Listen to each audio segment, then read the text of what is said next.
Good morning, Year 10. This is our first lesson on transactional writing, and your title is Establishing Your Audience. Make sure you write it down, make sure you underline it, make sure it looks neat. And our learning objective is to plan to get inside the audience's head. Inside the audience's head in order to establish who they are, where they might be, and what they believe.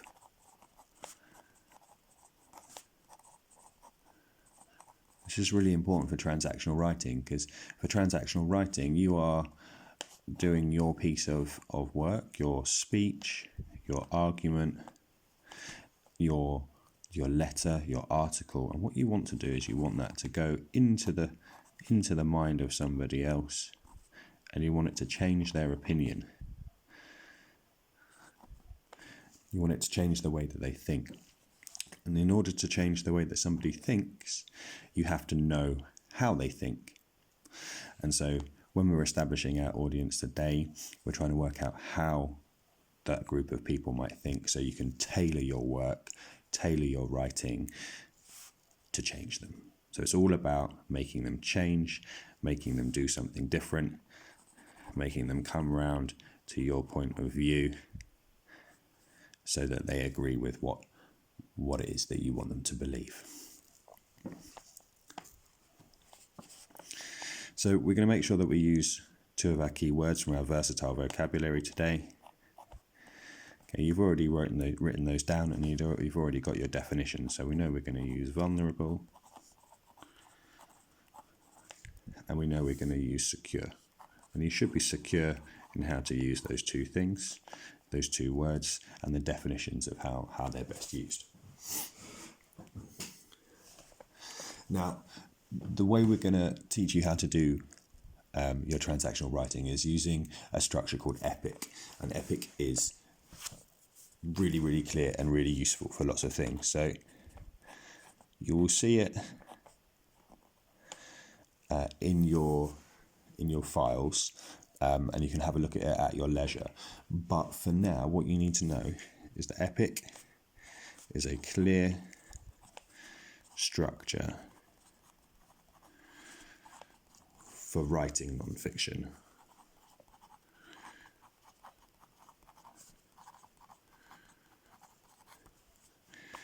It gives you a really clear idea of what to write.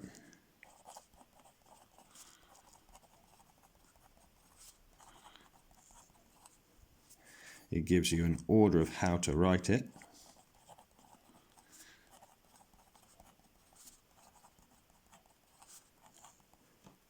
Each section is a paragraph.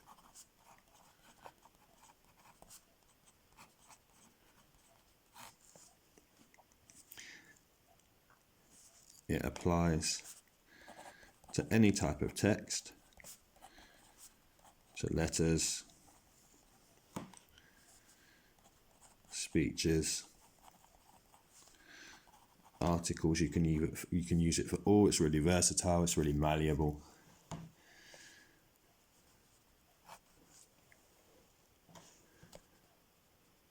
Don't know why I've closed the bracket there. And finally, it's for language, paper 2, question 5, which is worth half of the marks of all of that language paper. So it's a really good idea to practice and to get good at.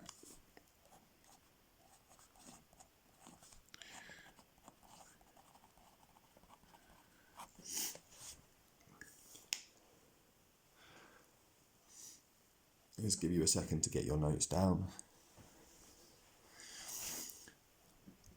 So before we start getting inside your audience's head, I just want to tell you a few key rules of form.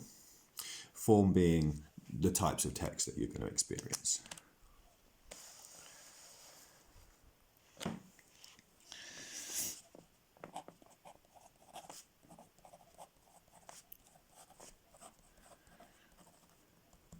Number one, the key rules of writing a letter. These are things you have to do to show that it is actually a letter. Okay. At the start of the letter, you need to have the following.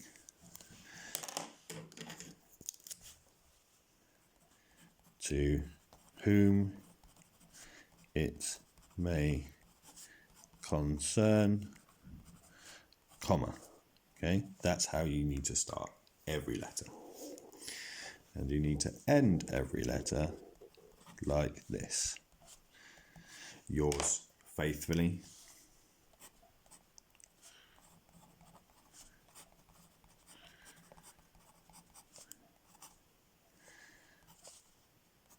and then you add the writer's name, your name or whatever fake name you're using. Now you'll notice to whom it may concern does not sound at all like dear sir or madam or dear Gary or dear Bob. That's because it's not. It's more formal, it's more grown up, it sounds better.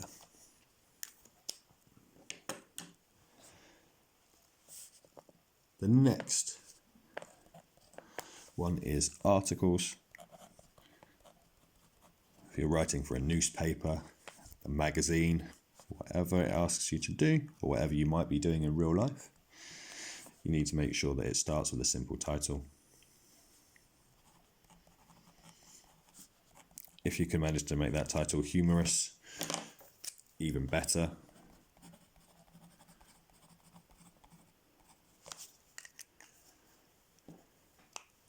And then finally, a speech. You need to make sure you address the audience. You're talking straight to them. But we will work more on these things as time goes by. The one thing that you need to know for all of them, every single one of them, you need to use paragraphs and paragraphs which are indented. All use paragraphs.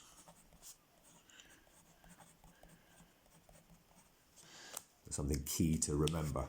If you don't use paragraphs, you lose marks, your writing is not organised, your writing is not clear, your writing is not good.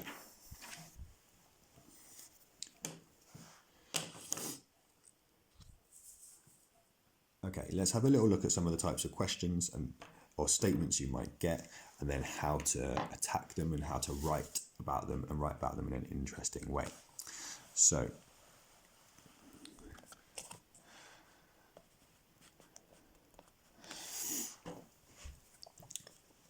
in order to base your transactional writing or your argument off, you'll get a statement. And the statement will look something a little bit like this. So, a report states homelessness in the UK is a crisis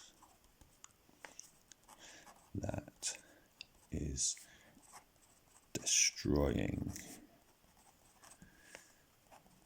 the lives of all people, especially young people. We must take action. And then it will give you your task underneath, which will be something like this.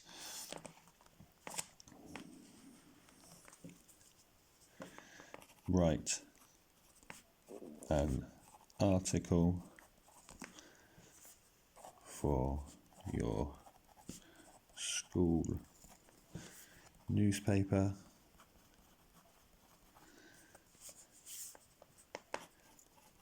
persuading young people to support charities that help the homeless.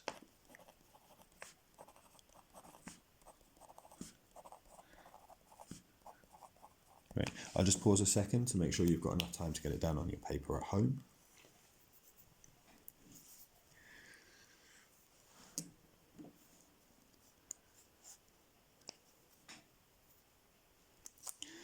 Okay, so our task, what we know, is that we're going to be writing an article, so that we know now that it needs to be in paragraphs. Okay, and we know we're going to have some kind of argument, but we're going to get to that later.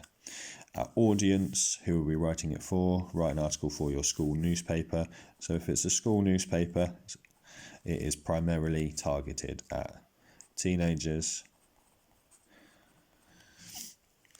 Persuading young people, yet again, we know it's young people, we know it's teenagers, to support charities that help the homeless. So the idea is we're going to get them, our target is we're going to change their minds or change their action, and we're going to make them support charity. That's their action. That's what we want them to do.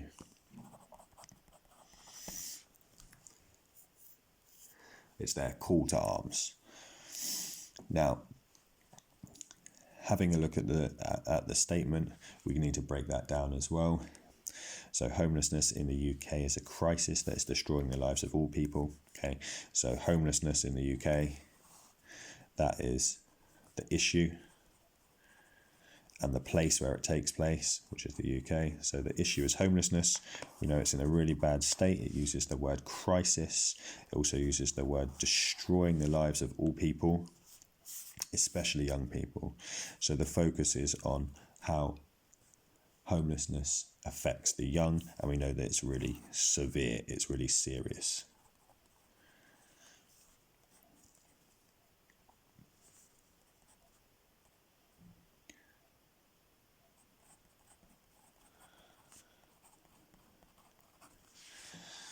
So from there we know it's about, our article needs to tackle the idea of young people in the UK who are homeless. Young homeless people in crisis. And we want other young people in a school from a school newspaper to help them. So persuade other youngsters or young people to help. That's our mission. That's what we've got to do.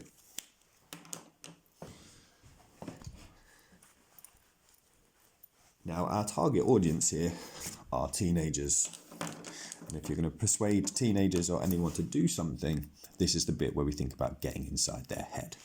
So, let's think about that now.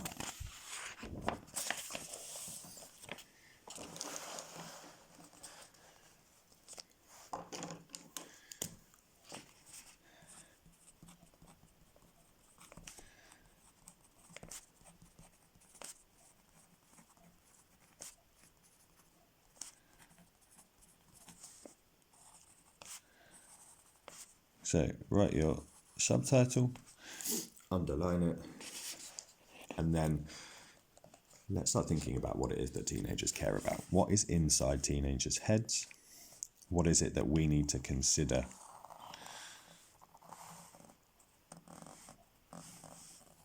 There's a terrible drawing of a head. It looks more like a baby's head. One of those stone statues on Easter Island. I'm sorry. Okay. But that's what we want to get into. I want us to think about what is inside those heads. So, from my experience, there's probably a little bit of this in there. There's probably a little bit of this in there. Quite a lot of this. Love, romance, Instagram, clothes, some phone time. What I want you to do now is I want you to add in another 5 things that rattle around inside a teenager's brain.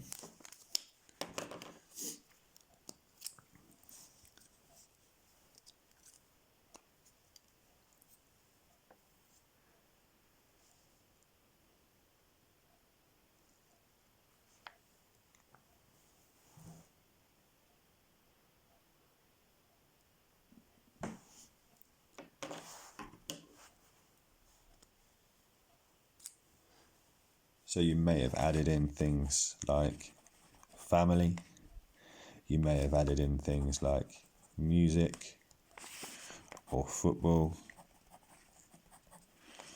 or school or being popular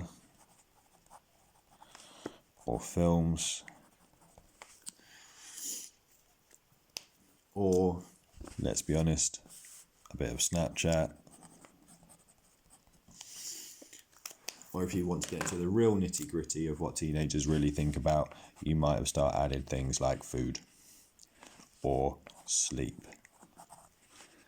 or getting their nails done or getting their hair done or that big massive spot in the middle of their forehead that they're really embarrassed about,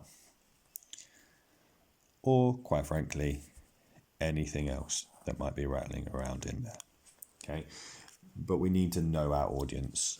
We need to make sure that we're thinking like they would think so that we can begin to change their mind. Look at this lovely hair. They'll be thinking about this lovely hair that they've just got done at the salon and how great it looks, how edgy, how green. Okay, once we have thought about what's going on in their head, we need to start thinking about what they're doing. And Epic always starts from the starting point of where they might be sitting or where they might be standing. So in this case, I'm going to go for the classic front room. I'm thinking about the couch. Hopefully, a nice couch. But the couch that I'm imagining my teenagers to be sat on or sprawled over when they get back from school.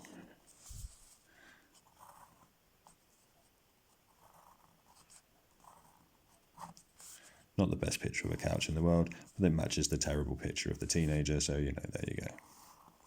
I'll just label it so that we're all really clear that that is a couch and not Lord knows whatever else. So, I'm thinking we now have teenagers. Great. We now have where they're sat. They're sat on the couch. How do they feel when they're there? Well, this couch looks really comfortable to me.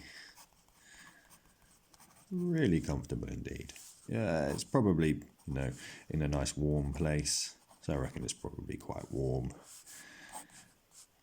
quite cosy. And if I'm thinking about our versatile vocabulary, I reckon it's probably quite secure in the house. You're at home, you're on the couch, you're probably quite well fed. You've probably just had your hot chocolate, your biscuits. So you're feeling quite well looked after, and you're sprawled out and you're probably quite relaxed. What I want you to do now is I want you to add another, let's say 4 words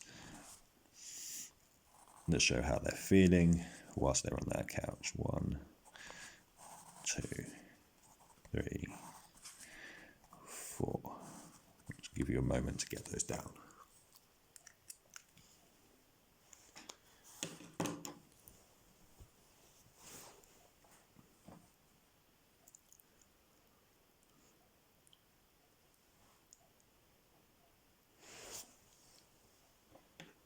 Okay, now what I want you to do is give me 3 adjectives to describe the couch.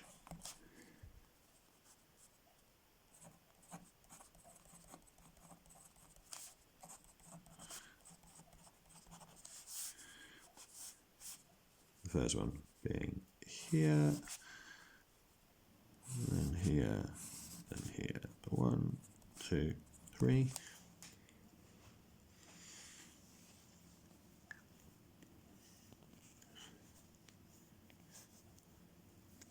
So is it old? Is it new?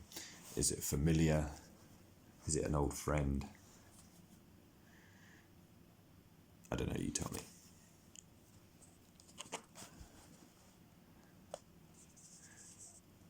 Then the next one is, how do they sit? How does a teenager sit on the couch?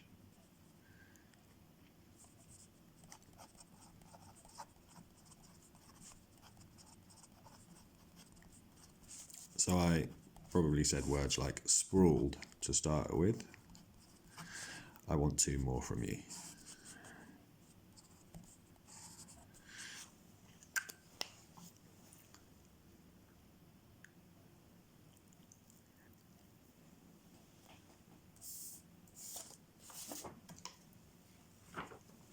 Okay, now, finally, I want you to give me 2 verbs for how a teenager's brain moves.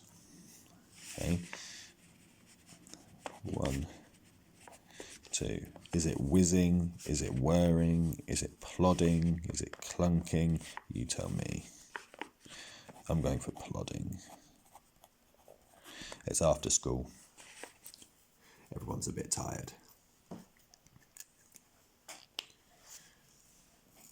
So once you've done this, you've got inside your audience head, you know that their head is full of love and romance and a little bit of, how am I going to pick that spot? And those things are plodding through that teenager's brain as they lie sprawled on that couch. We've got a good idea about who it is that we're talking to and whose mind we need to change.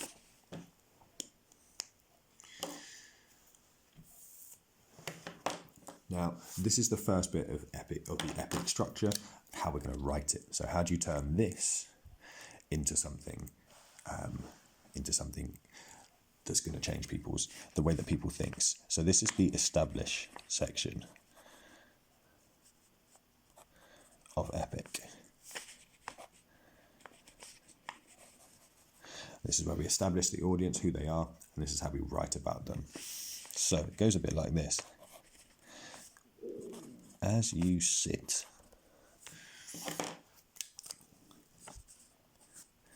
slouching comfortably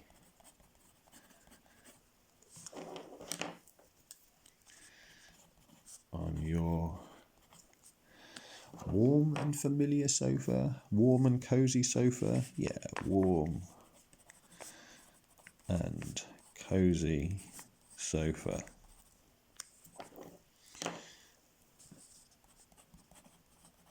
There is probably only one question. Now I want to say one question racing through your mind, and I need to get back into the mind of that teenager. So what things are going through their mind? Love, romance, popularity, music, phones, food. Food, it's after school. Let's go for food. And what's that brain? How's that brain moving? It's plodding, in my example. So,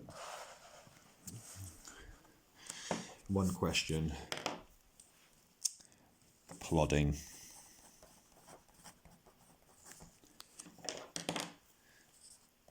Through your mind, but I'm going to add post-school mind, or because I want to highlight their time of day. Post. And I'll do an orange. Post. School. Mind. Colon. Now I'm going to write that question. That question is to do with food. It's what's for dinner.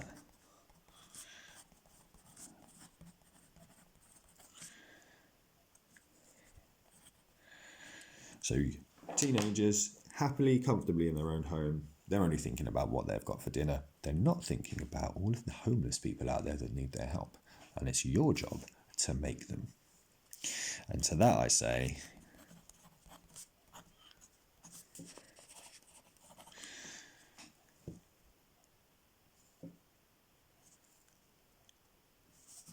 colon. To that I say, consider yourself fortunate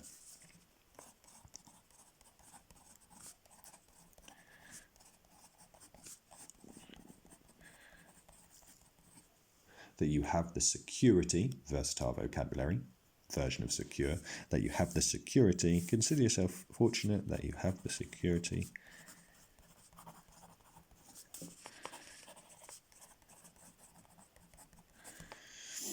of a meal tonight. I could add a place to sleep that's safe and secure, that you're not vulnerable, but I think that might be overblowing it. This is our first part of our first paragraph. Full stop. What you will notice is there are several sections to this. Some of them are in black, some of them are in orange. The black bits here, this is part of the establish structure. These are the bits that you have to write.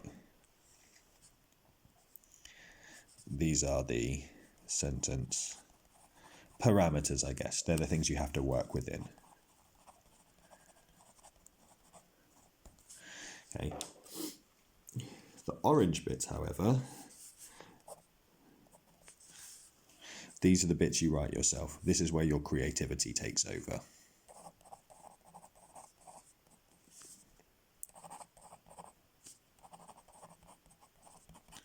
You make it up, and you make it up based on your plan, which is really good, really solid. So, this is what I want you to do now. Using the things that you came up with from inside of the teenager's brain, using your descriptions of the couch and your words for how a teenager sits. You might even whack a simile or a metaphor in there. Your adjectives for what the couch looks, feels, smells like, and how that teenager's brain is using. You're going to write your own one of these up now. Okay? I'm just going to keep it as simple as possible for you. And I want you to write this onto your piece of paper. And once you've finished writing it onto your piece of paper, you can type it up into your notebook. So, let's flip the paper over. The task is going to look like this. Okay, remember, you're persuading other teens to help young people who are homeless, and you're going to write your own.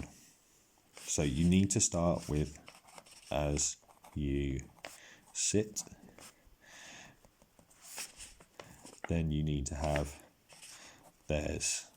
there is probably only one question.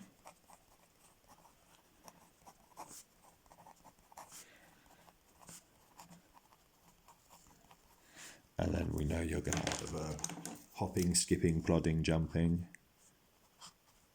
plus verb through your mind.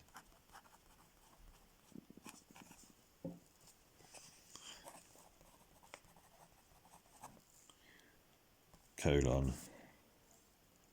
Then you have to give me the question. Plus question. And then the last bit is to that I say, colon, and then you give your response and your point of view. Okay, so that, write it down first on paper, then put it into your notebook typed.